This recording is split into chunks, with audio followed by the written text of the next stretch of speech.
we are finally getting to the Tin Man, or the Tin Woodman, as he is called in the book.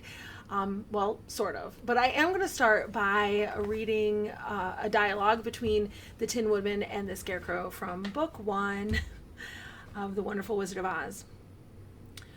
"Why didn't you walk around the hole?" asked the Tin Woodman. "I don't know enough," replied the Scarecrow cheerfully. "My head is stuffed with straw, you know, and that's why I'm going to Oz to ask him for some brains." "Oh, I see," said the Tin Woodman. "But, after all, brains are not the best things in the world."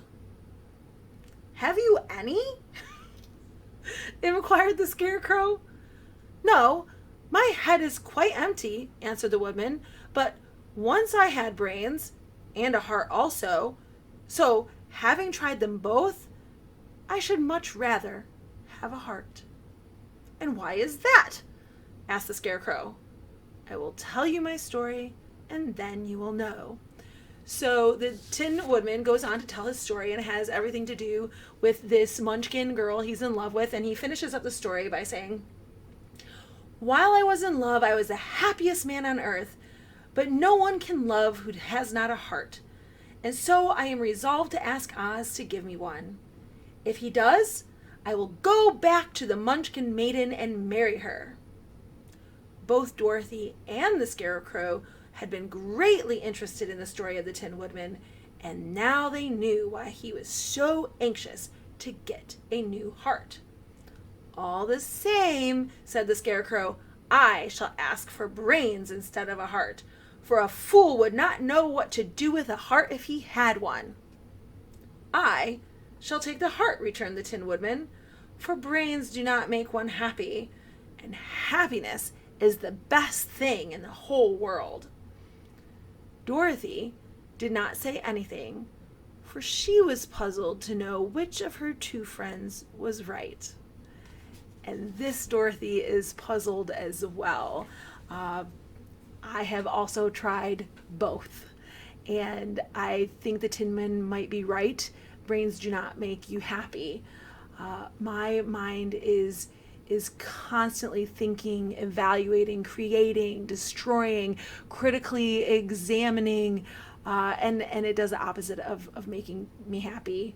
It can lead to anger or anxiety, regret, frustration, a passionate zeal to go fight, or even sorrow and leading me down a path toward depression. Sometimes I get excited while I'm thinking. I love to solve problems, and as I try to put the pieces together, I see some solutions, and it gets me excited, gives me a little bit of hope. But mostly, all the pieces that are available for assembly they reflect such a sobering picture, and it's disheartening because I don't know what to do about it. My husband recently said to me that he knows it's difficult to be Dorothy. He knows it's difficult to be me, and that being in my head, being in my mind is a challenging place to be, and that's why he doesn't like to spend a lot of time there. But unfortunately, I spend all my time there.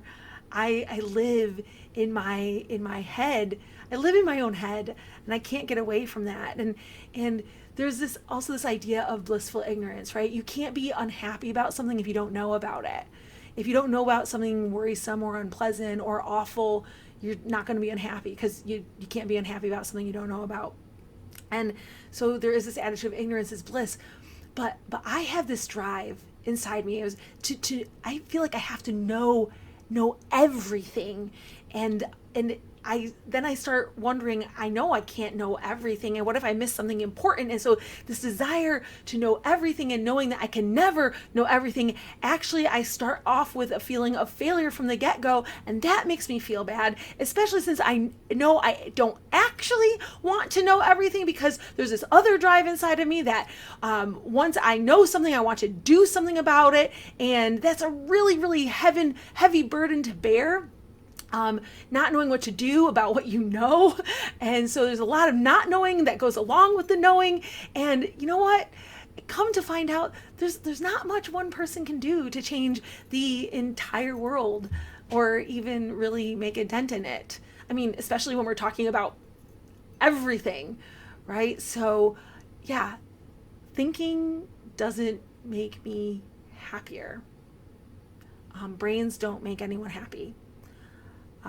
But is the Tin Man right that happiness is the best thing in the whole world? In this particular conversation, and it's interesting to note, not in subsequent conversations, only in this one, does he tells of how it was when he was in love that he was happiest, and he can't be in love without a heart, and so he needs a heart in order to be happy. But how I read it is being in love is the best thing in the whole world, right? He needs a heart so he can be in love because being in love was the best thing in the whole world. And I totally get that. I've been there to being with someone who makes your heart flip over when they enter a room, knowing that someone has sacrificed everything to be with you, and to know that you face all these challenges together. You're always on the same team. To have that kind of intimacy where you can be fully and wholly yourself. You don't have to hide anything from them, and then. And even though they know your darkest, inmost being of who you are, they still treat you not just better than you deserve, but better than you ever thought possible. And it's like this is kind of joyful electricity that just makes you feel so alive, that everything just kind of clicks into place, and being with that person, it brightens up your dark world. It doesn't stay dark for very long. That kind of love, being in love with that kind of person, and being in love like that, being in love like that kind of just chases away the shadows. It takes your breath away. It exercises the malingering thoughts of your day, of your hour, of this very minute. Being in love with that person makes living in my head bearable. Yes. Being in love can make someone happy, and maybe being in love is the best thing in the whole world. But love also means a potential for sorrow, grief, hurt, rejection, betrayal, pain, loss. There's a saying that it's better to have loved and lost than never to have loved at all. And on the one hand, that's true. I mean, I can't imagine never having experienced the kind of love I just talked about. This deep, passionate, wholehearted giving of oneself. To have never been loved like that, to never have loved like that, it's unimaginable, but only because I've had it. I mean, if you've never had it, there's no words to really describe it. I did my best, but it's just impossible unless you've had it. And to have that, and then to lose it. Or maybe imagine never having a child to love. And yes, this is for parents only, but there is a deep and abiding love that only a parent can know. And it's also this kind of self-sacrificial, wholehearted giving of yourself, giving every part of yourself, of who you are, or at least who you were before they came to be, just giving that all away for someone else. And yeah, it would be horrible to never have known that. But the only reason I can say that is because I have known it. And imagine having that and then losing it. I mean, is there anything more tragic than the death of a child? Than a child dying before their parent? Is there anything more hurtful than to a parent than having your child reject you or disown you? This person you gave life to, not wanting to be a part of yours. Is there anything more painful than that? So imagine having that kind of love and then losing it. Because you know what? The Tin Woodman, he got his heart. He got a heart. You know what he didn't do? He didn't go find the Munchkin maiden and marry her. He didn't even go looking. And maybe it's because he knew what the loss was like. He didn't want to go through the loss again. Being in love is the most wonderful thing in the world, making the losing of it ever so much more painful. I mean, maybe he was afraid of rejection. Maybe he was afraid she didn't really love him. I mean, he did stand out in a forest for a year, rusting, and she didn't even come looking for him. Or maybe he was afraid what he would find, that she was married to someone else, or that she was in a worse situation than he could have possibly imagined. Or maybe he was afraid of what he wouldn't find. Maybe he knew he didn't want to find out that he could never find her again. He had lost her forever. Maybe she had died. And imagine those scenarios, this wonderful love, indescribable love, deep abiding love, and knowing it and then losing it. That's the thing. No matter the loss you've suffered, whether it's a child or a parent, a sibling or a spouse, or even a friend, and no matter how you lost them through tragedy, a senseless act, or even betrayal, only once you've known that kind of love can you understand the kind of pain that comes along with it. And when we are living in that place, wouldn't ignorance of the heart be bliss? So, which is better? To have brains or to have a heart?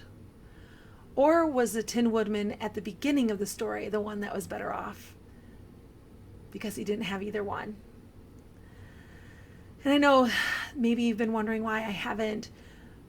It's been so long since I put out a video, or maybe you're wondering about the tenor of this video. It doesn't sound like the previous episodes, and all I can say is that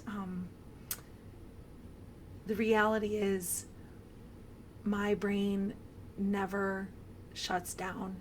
And this year, 2020, the coronavirus, global and domestic unrest, the election cycle, and everything in between, and everything related, and all the corollaries to these big, huge issues has made it virtually impossible to escape, even temporarily, from the trap of my mind. And I have a heart too. I know it might be difficult for some of you out there to believe that, but I have a heart too. And recently, my brain has been on fire, and my heart has been heavy and grieving. And that's why I asked that question at the end. Yes, Dorothy in the book is puzzled. Who is right? Which is better, the brains or the heart? But I asked that last question. Maybe having neither is better. And that's just where I am right now. And that's why this video, and that's why all this time off from creating them, that's just where I am right now. And we will come back to the Tin Man. We might even come back to this very same conversation that we discussed here today. But I think that of all the characters in book one, Tin Man and his quest for a heart actually has the most to teach us, or at least the most to teach me. And so thank you for joining me, because this is The World According to Dorothy. And don't forget to like, subscribe, and share.